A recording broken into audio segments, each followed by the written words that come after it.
आइए श्री रामचरितमानस के जो कुछ सिद्धांत हैं उनकी ओर मैं आपका ध्यान आकृष्ट करूं। रामचरितमानस की विशेषता यह है कि वह एक पक्ष या एक सिद्धांत विशेष को ही समर्थन नहीं देता। हमारे यहाँ परंपरा रही है आचार्यों की, जो एक विचार को महत्व देते हैं, स्वीकार करते हैं और अन्यों का खंडन करते हैं। उसके पीछे भी कारण है और उसका भी अपना महत्व तो है। पर गोस्वामी जी का यह जो श्री रामचरितमानस है, उसमें जो जीवन का स्वरूप और कल्याणकारी जीवन के लिए जो संतुलित संदेश दिया, उसकी विशेषता यह है कि वो प्रत्येक देश और प्रत्येक काल में हर व्यक्ति के लिए उपयोगी है। और ये जो आपके सामने ये चित्र दूल्हा राम का प्रस्तुत किया गया, दूल्हा और दूल्हे को देख करके एक आनंद की अनुभूति बच्चे और बड़ों को सभी को होती है और उसका आनंद प्रतिवर्ष न जाने कितने परिवारों में लिया जाता है। गोस्वामी जी ने श्री राम के विवाह का भी वर्णन बड़े विस्तार से किया, किंतु उनका उद्देश्य केवल विवाह के तामझाम, विवाह की विशालता, उसका वर्णन ही नहीं। वे मान लेते हैं कि हाँ, इसका भी जीवन में स्थान है ही, लेकिन वो ये समझाने की बात आपके लिए प्रस्तुत करते हैं। और इसलिए कि जब अश्व पर, घोड़े पर बैठकर श्री राम चले, तो उस दृश्य को देख करके गोस्वामी जी ने जो काव्य, जो कल्पना प्रस्तुत की, वो बहुत ही समझने योग्य है। उन्होंने ये कहा कि इस घोड़े को देख करके यह नहीं लगता है कि ये कोई साधारण घोड़ा है। यह तो लगता है कि जैसे काम जो है वही घोड़े के रूप में सामने आ गया है और उस काम के घोड़े पर श्री राम विराजमान हैं, बैठे हुए हैं और उस घोड़े की लगाम जो बहुत जगमगा रही है, बहुत सुंदर है, वो भगवान राम के हाथ में है और भगवान श्री राम उस घोड़े को नचा रहे हैं। वो स्वामी जी क्या कहना चाहते हैं, जिसकी चर्चा पिछले 2 दिनों से भी हुई और आज भी इसको थोड़ा विस्तार में दूंगा कि गोस्वामी जी यह मान करके चलते हैं कि व्यक्ति और मनुष्य का जीवन एकांगी नहीं होना चाहिए। तो धर्म का बड़ा महत्व है, पर धर्म को ही एकांगी माने और अर्थ को जीवन में महत्व न दे, या अर्थ को ही इतना महत्व दे दे कि धर्म की चिंता ही न करें, और काम को हम लुक छिप करके ऐसा मान करके कि क्योंकि शास्त्रों में, कविताओं में उसकी बड़ी निंदा की गई है, तो उस तरह से एक ऐसा लगता है कि जैसे कोई एक घृणित वस्तु है। पर आप देखेंगे गोस्वामी जी ने जो एक रूप प्रस्तुत किया और वो हमारे संस्कृति में जो प्रारंभ से ही विचारधारा रही है, उसके लिए उन्होंने एक शब्द चुना कि जैसे वृक्ष है तो वृक्ष में फल लगे हुए होते हैं, तो उन्होंने कहा मनुष्य के जीवन में जो पुरुषार्थ है उसके 4 फल हैं और वो 4 फल हैं अर्थ, धर्म, काम और मोक्ष। इन चारों भाइयों को जिनका विवाह जनकपुर में संपन्न हुआ गोस्वामी जी ने इस दृष्टि से भी इनको देखा। चारों भाई क्या है, आप उस दोहे को यदि पढ़ें, आप पढ़िए अवश्य अगर आपने पढ़ा नहीं है, जिसमें गोस्वामी जी कहते हैं, मुदित अवधपति सकल सुत बधुन समेत निहारी, जनु पाए महिपाल मणि क्रिया में सहित फल जारी। ये चारों भाई मानो चार फल हैं और उनकी पत्नियां जो हैं इन चारों फलों की क्रिया। गोस्वामी जी का तात्पर्य क्या है कि अर्थ और काम कोई निंदनीय नहीं है, उनकी भी जीवन में आवश्यकता है। चाहे कोई व्यक्ति जितना नकारे, लेकिन संसार का जो सृजन होता है, निर्माण होता है, वो तो काम से जुड़ा हुआ है।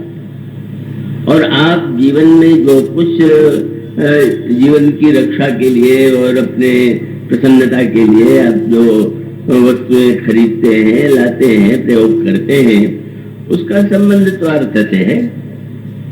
तो ऐसी स्थिति में अर्थ और काम का महत्व है, और वो महत्व के साथ साथ बस अंतर इतना ही है कि वो धर्म और मोक्ष भी उसके साथ जुड़े हुए हैं। तो रामायण का पूरा जो दर्शन है उसमें एक सूत्र है, और वो सूत्र ये है कि हर वस्तु का महत्व एक समय विशेष में। एक रामायण का एक वाक्य है कि जिसमें ये कहा गया कि अर्थ धर्म कामाद सुख सेवई समय नरेश, जिस समय जिसकी आवश्यकता है राजा के द्वारा उसका सेवन किया जाता है। अब इस पर आप दृष्टि डालिए। कल भगवान शंकर के विवाह का प्रसंग संकेत में रखा गया था। भगवान शंकर समाधि की स्थिति में विराजमान। समाधि माने एक ऐसा एक दिव्य उत्थान कि जहां पर हमारी जो वृत्तियां हैं वो ऊर्ध्वमुखी हो जाती हैं, और उस आनंद के केंद्र तक व्यक्ति पहुंच जाता है जो वस्तुतः ज्ञान का और आनंद का मुख्य केंद्र है। साधारण व्यक्ति के जीवन में आनंद का केंद्र के बाहर ने ऊपर नहीं है, वो शरीर के अन्य भागों में उस आनंद को देखता है।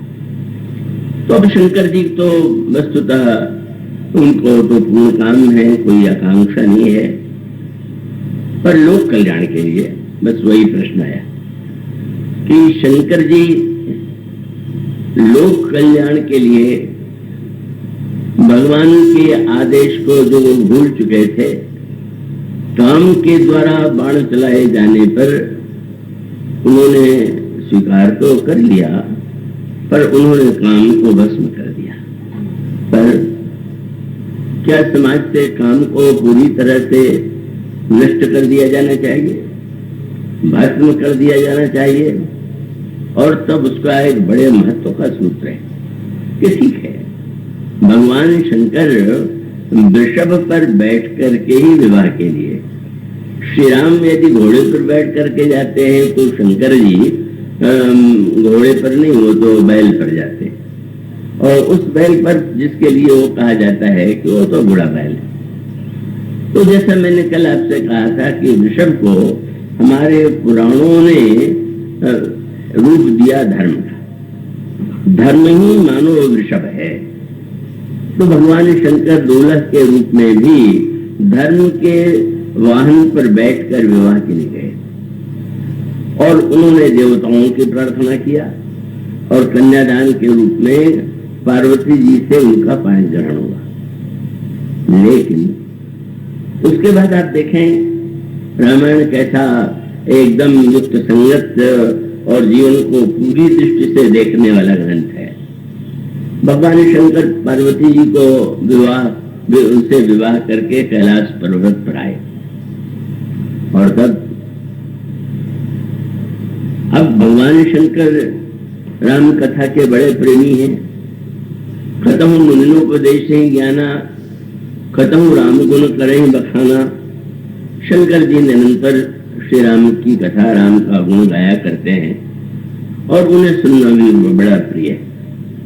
अब ये सोचें आप, आगे चल करके पार्वती जी ने भगवान शंकर से श्री राम की कथा के विषय में पूछा और भगवान शंकर ने बड़े विस्तार से उनको राम कथा सुनाई। लेकिन ये भ्रम न पा लिएगा कि विवाह के दिन लौट करके आने के बाद पहली रामायण शुरू हो गई, राम कथा नहीं हुई। ये नहीं कि शंकर जी पार्वती जी से कहने लगे कि हमने विवाह तो कर लिया है, मैं कथा सुनाऊं तुम सुनो। ये अतिवेद भगवान शंकर की मान्यता क्या कि जब विवाह किया है तो चाहे वो लोक कल्याण के लिए किया है, पर जब किसी से पाणी ग्रहण किया है तो राम कथा का बड़ा महत्व है, वेदांत का बड़ा महत्व है। लेकिन स्वामी जी बहुत ही बताना चाहते हैं, समय का तो ध्यान दीजिए। सामने आप जिससे व्यवहार कर रहे हैं और उससे जैसा व्यवहार करना चाहिए। मैं मिर्जापुर में एक सज्जन को जानता हूँ, बड़ा अपने को विचारक मानते थे और अपने को बड़ा उदार मानते थे। क्या उन्होंने अपनी पत्नी के किसी बड़े अपराध को क्षमा कर दिया, पर कुछ दिनों के बाद उनकी पत्नी ने आत्महत्या कर लिया। आश्चर्य हुआ, क्या कोई कष्ट दिया गया इसलिए आत्महत्या किया? नहीं, वो नित्य पत्नी को उपदेश देने लगे, मैं कितना विचारक हूं, मैं कितना उदार हूं, मैंने तुम्हें कितना क्षमा किया है। और वो विश्लेषण सुनते सुनते पत्नी इतनी ऊब गई कि उसने आत्महत्या कर लिया। माने उन्होंने ऐसा कार्य किया कि जो अपनी विशेषता दिखा करके वो ये बताना चाहते थे कि मेरे विचार कितने ऊंचे। मानो जब आप अपनी दया, अपनी क्षमा और अपनी महानता का गीत गाने लगे तो सामने वाला क्या आप अनुभव करते हैं तो आनंदित होगा। भगवान शंकर ने ये भी नहीं किया कि नित्य पार्वती जी को सुनावे कि तो मैं विवाह तो नहीं करना चाहता था पर लोग करा दिया लोगों ने, मैं क्या करूं। कई लोग पत्नियों से भी कहने लगते हैं मैं थोड़ी करना चाहता था लेकिन अब कर लिया, तो मानो ऐसा कोई बोझ हमने जीवन में स्वीकार कर लिया। पर धन्य है भगवान शंकर, जब विवाह करके पार्वती जी के साथ आए तो गोस्वामी जी ने जो शब्द लिखा उसको पढ़िए। क्या अब शंकर जी क्या कर रहे हैं? बोले करहि विविध विधि भोग विलासा, गगन समेत बसहि कैलासा, शिव गिरिजा बिहार नित्य नय, नित्य श्रृंगार की लीला। नित्य पार्वती जी का श्रृंगार, पार्वती जी से प्रेमालाप का मानो भगवान शंकर का वो जो स्वरूप है वो स्वामी जी ने उसका संकेत दिया। और उन्होंने कहा कि वर्णन तो इस श्रृंगार का मैं बहुत कर सकता था, लेकिन जगत मातु पितु शंभु भवानी ते श्रृंगार न कहूं बखानी। भगवान शंकर जगत पिता है, भगवती पार्वती जगन माता है, तो उनके श्रृंगार का वर्णन पुत्र के लिए उचित नहीं है, इसलिए मैं उसका वर्णन विस्तार से नहीं करूंगा। जिन्होंने संस्कृत भाषा की शिक्षा पाई है वो जानते हैं कि महाकवि कालिदास ने भी भगवान शंकर और पार्वती जी के विवाह का वर्णन किया और उसके बाद एक ग्रंथ उनके द्वारा लिखा गया जिसका नाम कुमार संभव था। कुमार संभव है वो ग्रंथ। तो कुमार संभव में महाकवि कालिदास ने भगवान शंकर और पार्वती के श्रृंगार और उस लीलाओं का बहुत विस्तार से और नग्न वर्णन किया। तो उसका अभिप्राय यह है कि ये नहीं कि उन्होंने कोई व्यर्थ की बात कही, लेकिन वो एक सीमा को लांग गए। अश्लीलता और श्लीलता की रेखाएं तो ऐसे केंद्र में है कि उसमें थोड़े में ही वो आप उसको कोई बात यदि कहें तो ऐसा होगा कि जो सुनने में सामने वाले के मन पर कोई बुरा प्रभाव नहीं पड़ेगा। और वही बात ऐसे ढंग से कही जा सकती है कि सामने वाले पर उसको सुन करके उसको बुरा लगेगा। तो अब ये जो महाकवि कालिदास ने इस तरह से वर्णन किया वो साहित्यिक दृष्टि से बहुत श्रेष्ठ है, पर मान्यता यह है कि उस वर्णन के परिणाम स्वरूप उनको कोढ़ हो गया। वो कोढ़ के कारण का अर्थ नहीं है, पर वो अर्थ यही माना गया। क्योंकि भगवान शंकर और पार्वती के विवाह का और उसके बाद श्रृंगार का इतना नग्न वर्णन कर दिया कि शरीर में कोढ़ हो गया। और तो महाकवि कालिदास संतों के पास जाकर के पूछने लगे कि इस रोग से मुक्ति पाने का क्या उपाय है। और तभी उनको आदेश मिला कि अब आप रघुवंश काव्य का निर्माण करें। वे श्री राम जिस वंश में उत्पन्न हुए और अन्य उनके जो पूर्वज और पश्चातवर्ती हैं, आप जब जो ग्रंथ लिखेंगे तो आपका कोढ़ दूर हो जाएगा। और तब वो महान ग्रंथ इसका नाम रघुवंश है, वो महाकवि कालिदास के द्वारा लिखा गया। और उसका परिणाम यह हुआ कि कहते हैं कि उनका कुष्ठ दूर हो गया। पर इसके पीछे जो विचार है उस पर ध्यान दीजिए। इसका अभिप्राय कि कोई वस्तु जीवन के लिए आवश्यक तो है, पर आवश्यक होते हुए भी आप उसको बिल्कुल एक नग्न रूप दे दें तो फिर वो एक वस्तु मनुष्य के जीवन में अच्छे भाव की सृष्टि नहीं करेगा। रघुवंश के वर्णन से कुछ दूर हो गया, इसका अर्थ यह है कि जिस वंश में श्री राम का जन्म हुआ वो मर्यादा पुरुषोत्तम श्री राम का चरित्र ही ऐसा है कि उसमें श्रृंगार भी है और बहुत सुंदर श्रृंगार है, लेकिन वो सर्वदा उसमें एक मर्यादा का वस्त्र है। और इसलिए अमर्यादित श्रृंगार और काम के स्थान पर जब उन्होंने मर्यादा युक्त काम और श्रृंगार के रूप श्री राम के विषय में लिखा तो मनोरोग दूर हुआ। तो वस्तुतः गोस्वामी जी बिना किसी संकोच के लिख देते हैं कि भाई करही विविध विध भोग मिला, गगन समेत बसही कैलासा, और कितने दिनों तक हर गिरिजा विहार नित्य नय। और क्या हुआ, बोले यही विधि विपुल काल चले गए। भगवान शंकर न जाने कितने वर्षों तक पार्वती जी को आनंदित करते रहे, स्वयं आनंद का अनुभव करते रहे। और हाँ, गोस्वामी जी ने कहा कि वो तो केवल संकेत ही मैं कर सकता हूँ, वर्णन नहीं। ये वो रेखा है, माने विवाह है तो विवाह के बाद वेदांत की व्याख्या होने लगे या राम कथा ही पति पत्नी करें और कुछ न बोले तो ये तो बहुत ही अनर्गल होगा। और तब गोस्वामी जी ने कहा अनेक अनेक वर्षों तक श्रृंगार रस का वे आनंद पार्वती जी को देते हुए निवास करते।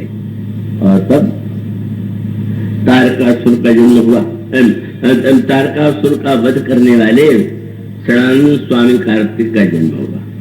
और स्वामी कार्तिक के जन्म के बाद तारकासुर का वध हुआ। और भगवान शंकर और पार्वती जी के एक पुत्र हैं स्वामी कार्तिक और दूसरे हैं गणेश। ये जो शंकर जी का परिवार है हमारे धर्म का पूरा एक समग्र चित्र है और वो बड़े महत्व का है। और वो क्या है, भगवान शंकर कौन है, क्या ये है विश्वास। पार्वती जी कौन है, मूर्तिमती श्रद्धा। वो स्वामी जी प्रारंभ में लिखते हैं भवानी शंकरो वंदे श्रद्धा विश्वास रूपिणो। और गणेश जी हैं विवेक और स्वामी कार्तिक है पुरुषार्थ। स्वामी कार्तिक देवताओं के सेनापति हैं और उनके सेनापतित्व में असुरों पर विजय पाया गया। ये जो जीवन में चारों की आवश्यकता है, का विवेक भी चाहिए, श्रद्धा भी चाहिए, विश्वास भी चाहिए और पुरुषार्थ भी चाहिए। अगर इस चीज को जीवन में चारों को आप उतार लेंगे तो मानो भगवान शिव को आपने अपने जीवन में बुला लिया। और कितनी संतुलित बात। इसका अभिप्राय ये है कि हाँ, व्यक्ति को विश्वासी होना चाहिए, पर अगर ऐसा विश्वास व्यक्ति करे जो विवेक शून्य हो, तो मानो संकेत किया गया कि जनकनंदिनी सीता ने अपने व्यवहार के द्वारा, लीला के द्वारा यह संकेत किया कि रावण जैसे साधु पर विश्वास करने का परिणाम क्या हुआ। तो उसका अर्थ ये है कि विश्वास चाहिए, श्रद्धा चाहिए, पर उसका अर्थ नहीं है कि आप बिना विवेक के ही, बिना विचार के ही उसको श्रद्धा और विश्वास का नाम दे दें। तो इसलिए उसके साथ साथ विवेक में और विश्वास में वैसे देखें तो कुछ टकराहट सी लगती है। विश्वास माने मान लेना और विवेक का अर्थ है जान लेना। विवेक के द्वारा हम जानते हैं और विश्वास के द्वारा, विश्वास का स्वभाव है मानना। तो हम जाने की माने, महत्व किसका है? मान लेना चाहिए कि जान लेना चाहिए? इसका अर्थ ये है कि नहीं, दोनों की आवश्यकता है। जानिए भी और मानिए भी, और मानिए तो भी जानिए। और इसका संकेत गणेश जी महाराज भी बड़ा, महाराष्ट्र में तो बहुत विशाल उत्सव होता है, अन्य प्रांतों में थोड़ा होने लगा है। तो उनके जन्म की कथा कितने महत्व से भरी हुई। कहते हैं पार्वती जी ने स्नान करते हुए एक दिव्य बालक का निर्माण कर दिया। बात बड़ी विचित्र सी निकली। स्नान करते हुए अपने शरीर के, उसके द्वारा उन्होंने एक बालक का निर्माण किया। बालक ने प्रणाम किया और प्रणाम करने के बाद पूछा, माँ क्या आज्ञा है? और तब पार्वती जी ने कहा कि तुम बाहर खड़े रहो और मैं भीतर हूं और इस समय कोई भीतर ना आने पावे। गणेश जी खड़े हो गए और संयोग ऐसा कि शंकर जी उसी समय आ गए। बस यहीं पर पहला जो संकेत है कि विवेक विश्वास में टकराहट हो गई, विवाद हो गया। जब शंकर जी ने भीतर घुसने की चेष्टा किया तो बालक सामने खड़ा है। उन्होंने पूछा, तुम कौन हो? मैं देवी पार्वती का पुत्र हूं। मुझे क्यों नहीं भीतर जाने देते? मां का आदेश है कि मैं किसी को भीतर न आने दूं। उन्होंने पूछा, तुम मुझे जानते हो? मैं जानता हूं, मैं जानना चाहता हूं। मैंने कहा, मैं अम्मा की आज्ञा पालन करूंगा। भगवान शंकर ने गणेश जी को अंत में कहा जाता है रुष्ट होकर के गणेश जी का सिर काट। यज्ञ में सबको बुलाया, भगवान शंकर को छोड़। मैंने मैं सबको स्वीकार करूंगा, विश्वास क्यों करूं? तो परिणाम क्या हुआ कि जिस यज्ञ में विश्वास ही न हो तो कैसे विश्वास यज्ञ पूरा होगा? उसी यज्ञ में सती जी ने अपने शरीर का परित्याग कर दिया। पर उसके बाद भगवान शंकर के गण वीरभद्र ने आकर के यज्ञ कराने वाले मुनियों को भी दंडित किया और उसके बाद दक्ष के सिर को का मरोड़ करके यज्ञ कुंड में डाल दिया। हाहाकार मच गया। भगवान शंकर की स्तुति की गई, भगवान शंकर प्रकट हुए।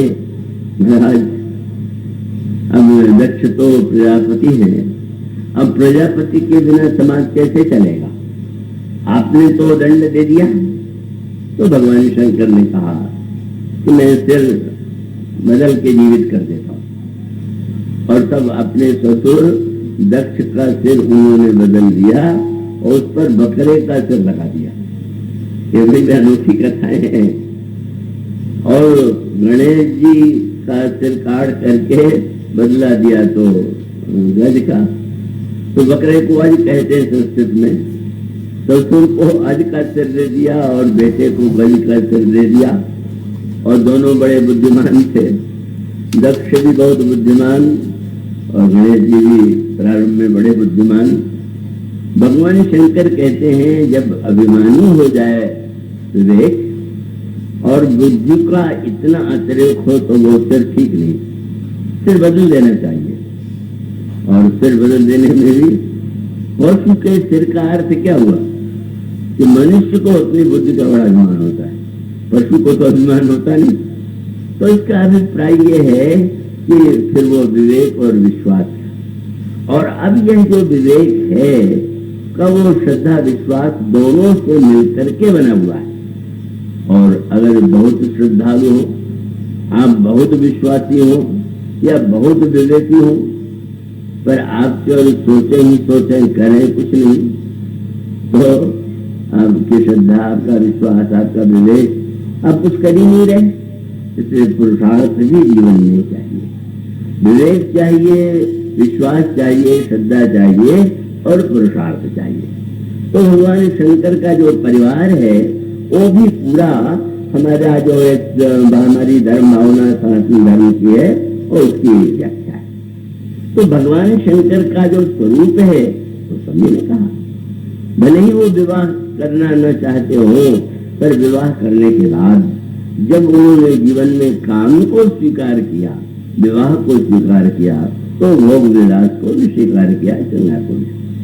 पर जब स्वामी कार्तिक के रूप में जन्म हुआ तब फिर भगवान शंकर का एक दूसरा रूप सामने आता है। और वो ये है कि भगवान शंकर जो है एक दिन अकेले में कब बैठे हुए थे वट वृक्ष के नीचे, और वट वृक्ष के नीचे बैठे हुए शंकर जी इतने अकेले थे कि जब आए तो साथ में कोई शिष्य या चेला आसन बिछाने वाला भी नहीं था। शंकर जी ने अपने लिए स्वयं जो है बागंबर बिछा लिया और बैठ गए। अब गोस्वामी जी क्या कहते हैं? गोस्वामी जी कहते हैं कि जब पार्वती के साथ विहार कर रहे थे तो ऐसा लग रहा था ये तो श्रृंगार रथ के रूप, और आज देख करके लग रहा है कि बैठे सोह काम रिपु कैसे, क्या बढ़िया नाम सुना। अब जब विवाह करके लौटे तो काम में रिपु कहना तो बिल्कुल ठीक नहीं है, भोग विलास कैसे करते। पर अब जब पूरी तरह से एक अध्याय पूरा हुआ तो बैठे सोह काम रिपु कैसे धरे शरीर शांत में विराजमान है। पार्वती जी ने देखा आज तो एकांत में बहुत शांत भाव से विराजमान है।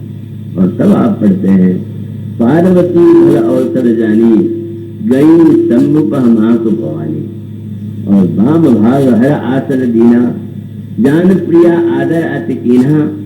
और तब पार्वती जी ने श्री राम के कथा के विषय में प्रश्न किया, और जब उन्होंने प्रश्न किया तो भगवान शंकर प्रसन्न हो गए, और प्रसन्न होकर के कहा कि पार्वती तुमने जो राम कथा की गंगा की बात कही है, इसे मैं गंगा का ही रूप देता हूँ, और इसलिए तुमने जो राम कथा पूछी है वो राम कथा है, गंगा के समान सबके लिए कल्याणकारी है।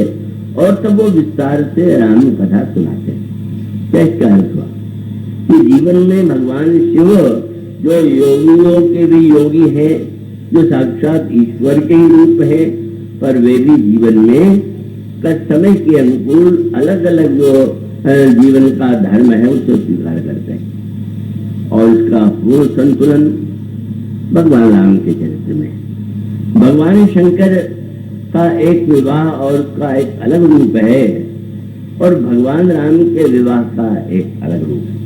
पर भगवान राम के विवाह में भी सूत्र तो वही है, और वो सूत्र क्या है कि आज जब तुलसीदास जी कहते हैं कि ये घोड़ा जो है वो साधारण घोड़ा न हो करके काम घोड़ा बन करके आया है, तब उसका तात्पर्य था कि जीवन में काम और राम दोनों की आवश्यकता है, पर निश्चित रूप से नियंत्रक मर्यादित और काम का जो निर्देशन होना चाहिए वो श्री राम के द्वारा होना चाहिए।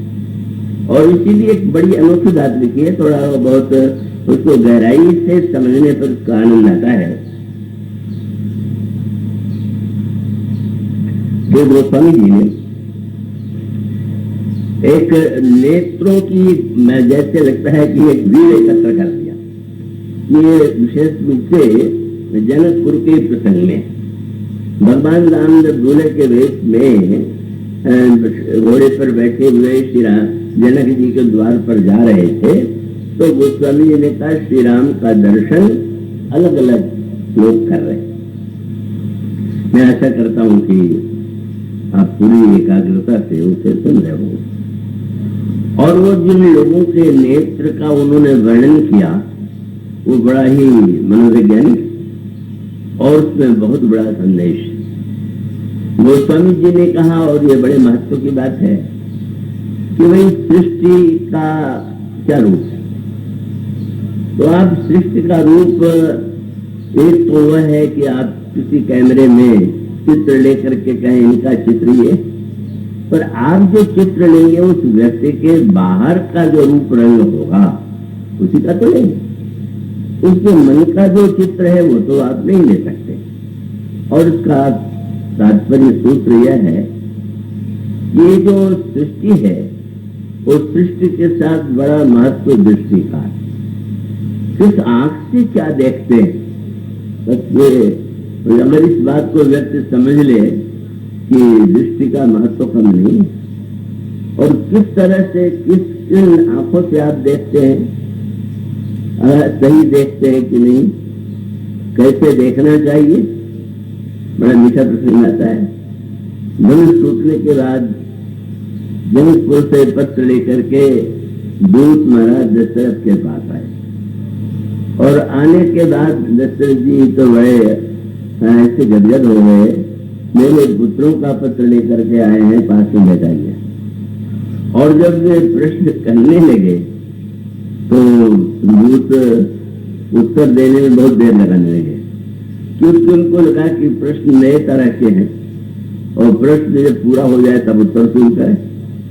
तो पहला प्रश्न क्या किया, पहला प्रश्न था भैया भाई कह करके जो राजा के लिए आवश्यक नहीं था, पर उन्होंने श्री राम के नाते से उनको इतना महत्व दिया और कहा भैया कहो कुशल दो बारे मैंने छोटा बच्चा, पत्र आया हुआ है कि श्री राम ने शंकर जी का धनुष तोड़ दिया। और दशरथ जी पूछते मेरे नन्हे बालक, तो दूतों को लगा हाँ ये है। पत्र पढ़ने के बाद भी अभी इनको अपने बालक नन्हे लग रहे हैं, बड़ा विलक्षण बड़ी उनकी अनोखी दृष्टि है। और तब अब उसके बाद अगले जो प्रश्न थे वो और विचित्र थे। पहले तो कहा मेरे छोटे पुत्र नन्हे पुत्र कैसे हैं, और फिर आपने पूछ दिया कि आप लोग पत्र लेकर के आए हैं कि आप मेरे पुत्रों को देख भी पाए। मेरी बाकी आता है तो वो आपको पत्र पहुंचा देता है, पर आवश्यक तो नहीं है कि जिसका पत्र पहुंचा रहा हो आप उसके पुत्र परिचित।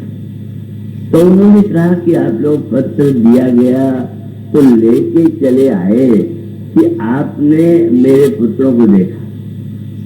मुस्कुराए, पर अगला वाक्य सुन करके तो और विचित्र आनंद आया।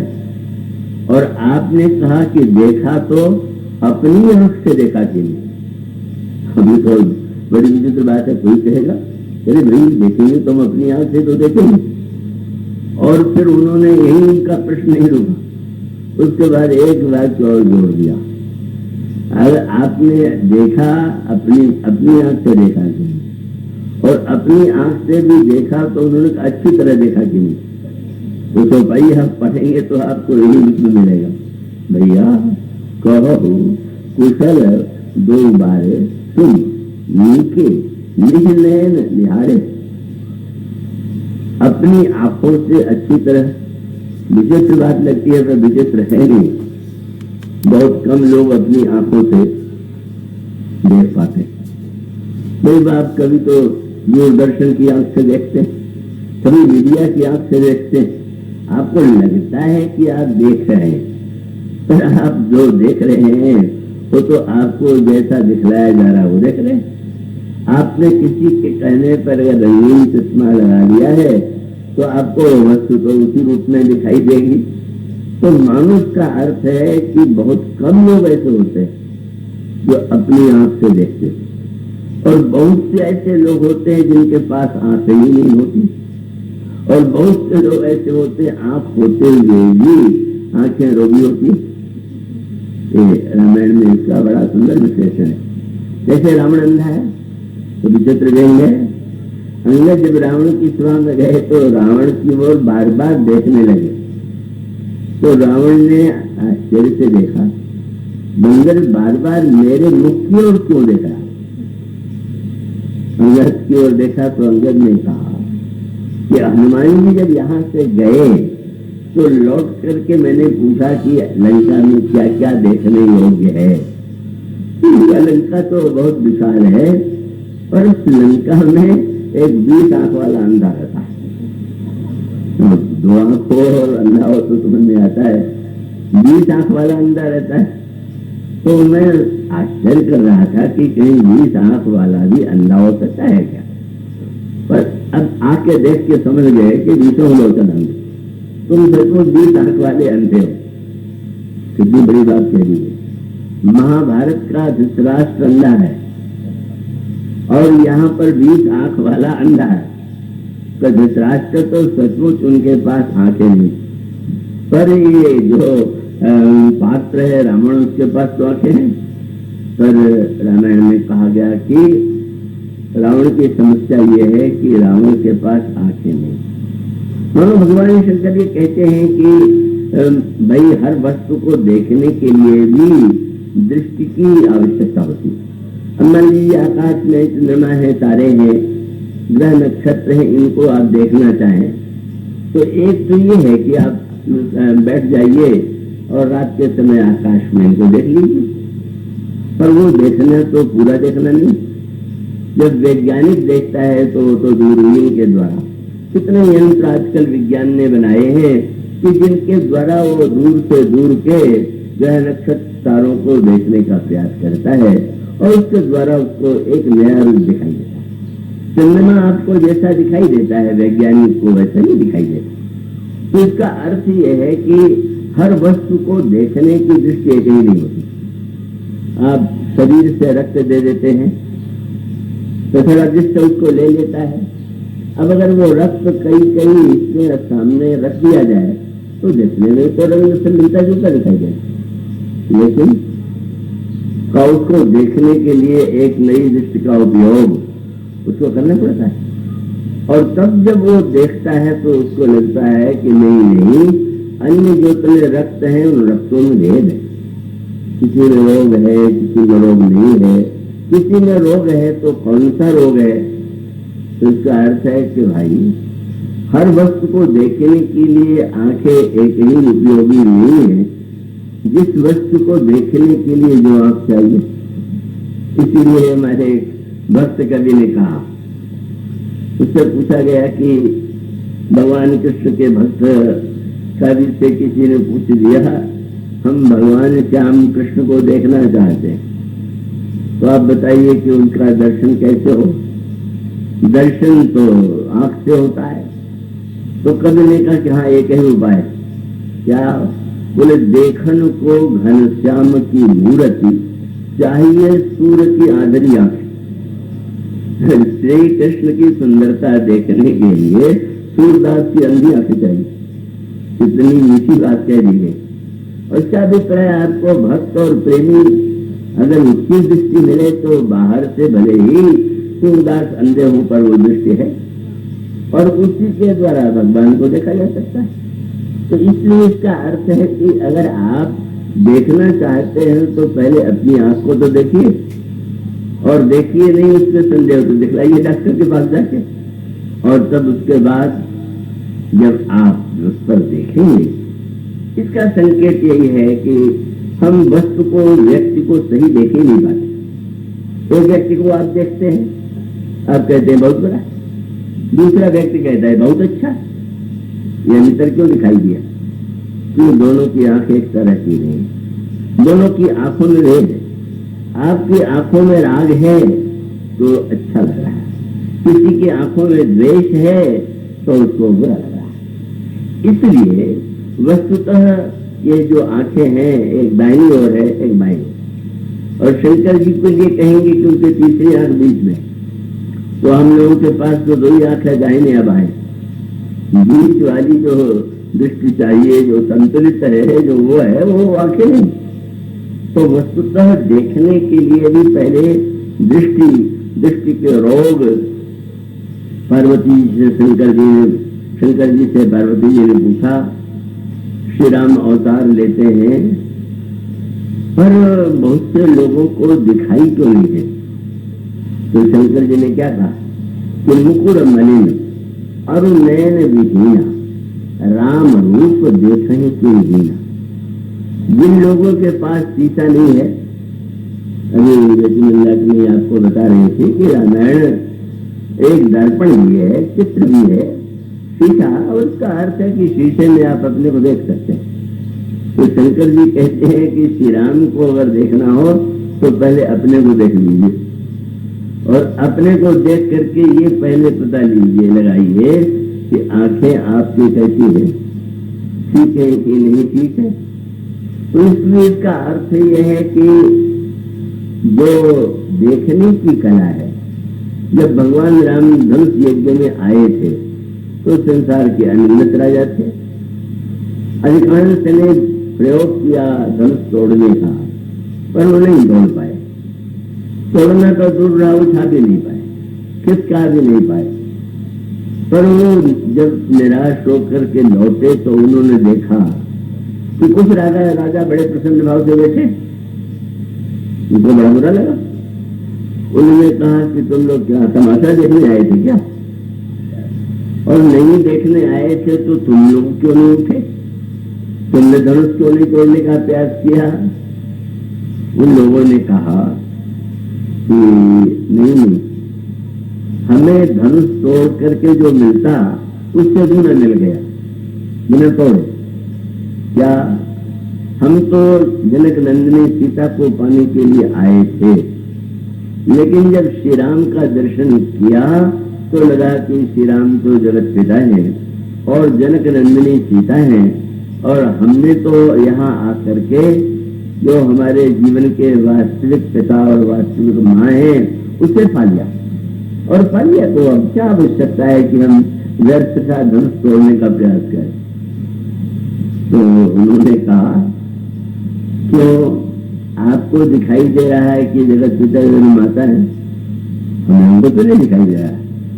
उनका देखा राम नैन भरी, पर आंखें तो ठीक करो, क्या मुझे तदी ईर्षा मद मोह, ईर्षा मद मोह पहले आंख से निकालो तब देखो। अब ईर्षा मद मोह का अर्थ आप जानते ही, आपको किसी से ईर्षा हो जाए तो आपको क्या उसमें रोज दिखाई देगा क्या? और मद का अर्थ है कोई अगर शराब पी ले, नशा चढ़ जाए तो क्या उसको सही दिखाई देगा क्या? वो आपने व्यंग्य कथा सुनी होगी कि राजा उस देश का हाथी पर आ रहा था और कोई ऐसा शराबी जो धुत था शराब के नशे में, जब उसने सामने हाथी पर राजा को बैठे देखा तो जोर से कहा, अरे हाथी वाले हाथी बेचेगा ना? कितने में हाथी बेचेगा? सैनिक मारने दौड़े तो राजा ने कहा बस देख आओ किसका घर कहाँ, और वो सैनिक जाकर के देखा है उसका घर। जब सवेरे राजा सभा में बैठे तो उससे कहा वो जाके तुम उसको बुला ले आओ, और जब वो आके खड़ा हुआ तो राजा ने कहा कि तुम रात को हाथी खरीदना चाहते थे तो उस समय सौदा नहीं हो पाए, अब बताओ तुम हाथी खरीदोगे? बेचारा कांपते हुए बोला, अन्नदाता वो हाथी खरीदने वाला तो रात को ही चला गया, अब हम कहाँ से हाथी खरीदेंगे? तो हम नशे में बोल रहे थे।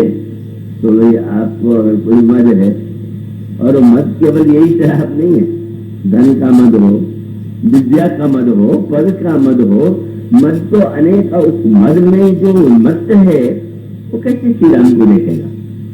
तो इसलिए उन्होंने कहा ईर्षा छोड़ो, तुम्हें तो राम से ईर्षा है, तुझे तुमको राम दिखाई नहीं दे रहे, और तुम तो अपने मान मद का मैं राजा हूँ, मैं पद हूँ उसका मद, और देखो राम ही नैन भरी तजी ईर्षा मद मोह का अभिप्राय है कि तुम जैसे जो दिखाई देता है उसको भी अनदेखा कर रहे हो।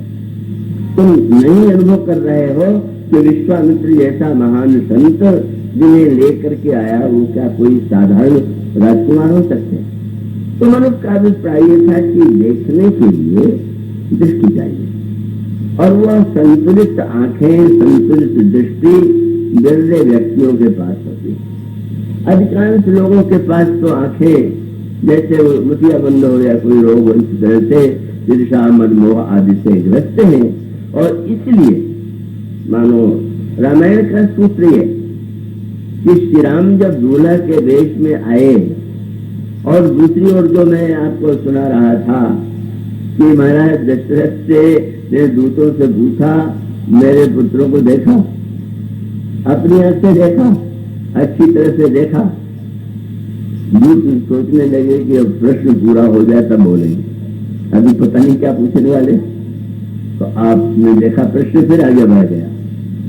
बोले सचमुच अगर देखा है तो आप कह सकते हैं कि हाँ देखा है, अच्छी तरह देखा है, पर हम ऐसे नहीं मानेंगे।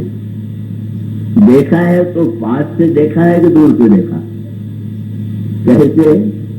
शब्द आप रामायण में तुलसीदास जी के शब्द तो बड़े रंग के, उन्होंने कहा पहचाना हो तुम, देखा ही है कि पहचाना भी, और कसौटी क्या? पहचानो तुम कहो स्वभाव, उनका स्वभाव कैसा है ये बता दीजिए। स्वभाव तो बिना पास आए तो पता चलता नहीं। और उन्होंने कहा कि जब तुम बता दोगे कि इन दोनों राजकुमारों का स्वभाव कैसा है तो हम समझ लेंगे कि सचमुच तुम लोगों ने देखा है। फिर भी दूत नहीं बोले। दूत नहीं बोले क्यों? बड़े बुद्धिमान। अब महाराज के प्रश्नों की झड़ी में जरा और कुछ बाकी हो तो भी तो कह लें। अब महाराज ने अंतिम प्रश्न कर दिया, कहो विदेह कवन विधि जाने। जनक जी का नाम था विदेह, और विदेह का अर्थ है जो देह से ऊपर उठा हुआ है। लंका में जो समुद्र है वो देह का समुद्र है। अभी आप बेटी मंदाकिनी से सुन रहे थे, लंका में देह का समुद्र है और इस नगर में विदेह का राज्य है। देह और विदेह, और तब उस संदर्भ में उस नगर में जहां पर देह से ऊपर उठी हुई वृत्ति, भगवान महाराज दशरथ ने कहा कि जनक तो विदेह है, तो उनको तो अपने देह का भी भान नहीं। तब ये बताइए कि कहो विदेह, विदेह ने कैसे जाना, और इतने में ये बताना होगा कि किस विधि से जाना। एक एक शब्द रामायण के आपके साहित्य और दर्शन, कहो विदेह कवन विधि जाने। बस इतने प्रश्न हो चुके तो दूत अपनी हंसी नहीं रोक पाए, और न रोकने के बाद उन्होंने हर प्रश्न का बहुत दार्शनिक उत्तर दिया। उन्होंने कहा, महाराज आपने जब ये प्रश्न किया कि ये बताओ कि मेरे पुत्रों का स्वभाव कैसा है, तो उन्होंने एक एक करके वर्णन किया।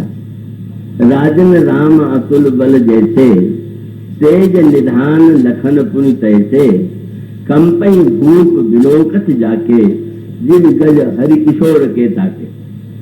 एक बड़ा तेजस्वी छोटा पुत्र आपका, और बड़ा पुत्र उतना ही विनम्र, और ऐसा। और आपने जो ये कहा कि विदेह ने कैसे जाना, तो क्षमा कीजिएगा, मुझे तो लगता है कि आपका प्रश्न ठीक नहीं। क्यों? बोले आपके पुत्रों की सुंदरता को तो विदेह ही जानेगा, देह वाले क्या जानेंगे। ये अनोखा संकेत है। इसका अभिप्राय जो देह में ही सुंदरता ढूंढते हैं, जो देह ही देखते हैं वो भला क्या देख पाएंगे। और विधि आपने पूछा और अच्छा उत्तर दिया। उन्होंने कहा कि अच्छा ये बताइए कि रात के अंधेरे में अगर कोई व्यक्ति वस्तु ढूंढना चाहे तो क्या करेंगे? पुराने समय में दिया जला करके ढूंढते थे, मैंने प्रकाश होगा तो ही तो अंधेरे में दिखाई देगा। लेकिन दूतों ने कहा कि हाँ, रात के अंधेरे में दिया जला करके वस्तु को ढूंढते हैं, पर क्या आपने कभी ये भी देखा कि सूर्य के निकलने के बाद किसी ने कहा हो कि जरा दिया जला के देखना सूर्य निकल आया कि नहीं निकल आया, बहुत बड़ी बात कह दिया। सूर्य ईश्वर है और वो ये जो संसार है उसमें बुद्धि दीपक है और उस बुद्धि के प्रकाश में ही हम व्यवहार चलाते हैं। पर वो बुद्धि दीपक जो है उपयोगी केवल संसार के व्यवहार में है, ईश्वर को देखने में नहीं।